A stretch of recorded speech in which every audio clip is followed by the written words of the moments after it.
지가방 안엔 굳은 다짐이 the backpacker 우리는 backpackers yeah we the backpacker 내가 묻은 신발이 바래져도 backpacker 우리는 backpackers 출발은 언제나 겁없이 시작부터 맨발 내 눈에 싹 다 basic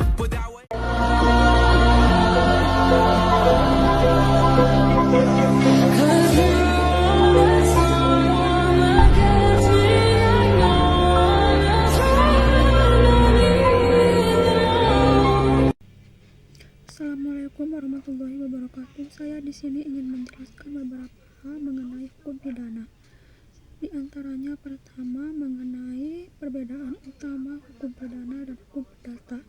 Hukum pidana objeknya itu lebih ke publik, sedangkan hukum perdata itu lebih ke private.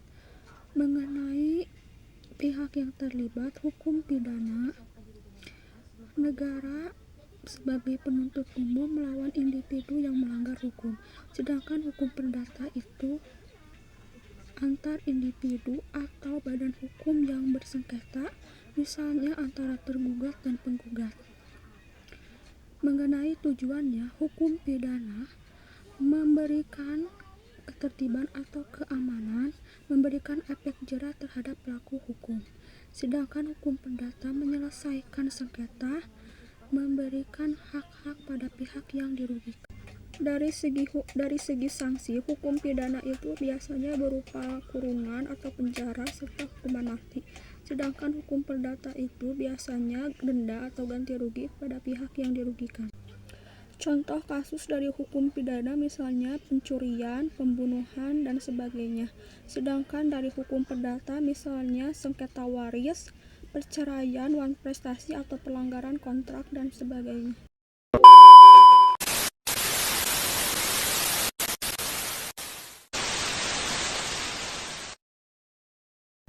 Selanjutnya atau nomor 2, apa asas legalitas dalam hukum pidana? Asas legalitas dalam hukum pidana adalah suatu perbuatan tidak dapat dipidana kecuali telah ditentukan oleh undang-undang yang telah berlaku sebelum perbuatan itu dilakukan.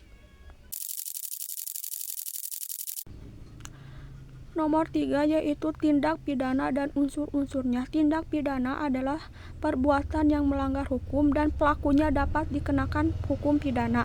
Sedangkan unsur tindak pidana adalah unsur-unsur yang harus dipenuhi untuk menyatakan suatu perbuatan itu sebagai tindak pidana. Unsur pidana ada 2 yaitu unsur objektif tindak pidana, yaitu unsur-unsur yang berkaitan dengan perbuatan lahiriah pelaku.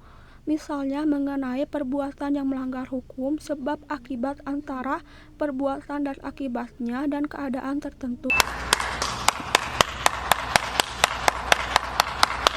Selanjutnya adalah unsur subjektif tindak pidana adalah unsur-unsur yang berkaitan dengan kejiwaan pelaku mengenai perbuatan yang dilakukan.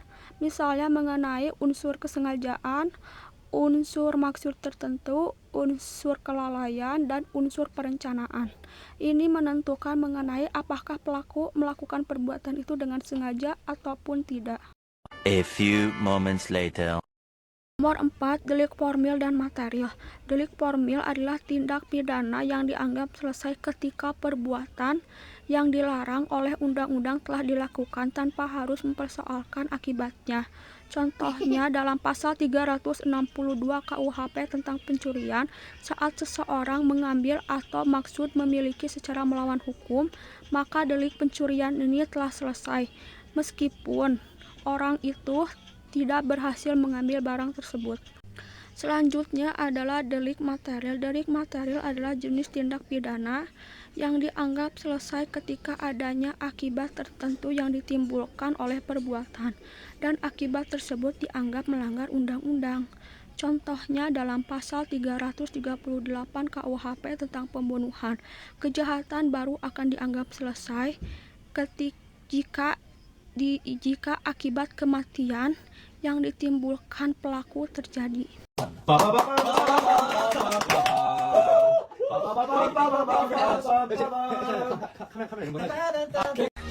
지가방 안엔 굳은 다짐이 the backpacker 우리는 backpackers yeah we the backpacker 내가 묻은 신발이 바래져도 backpacker 우리는 backpackers 출발은 언제나 겁없이 시작부터 맨발 내 눈에 싹 다 basic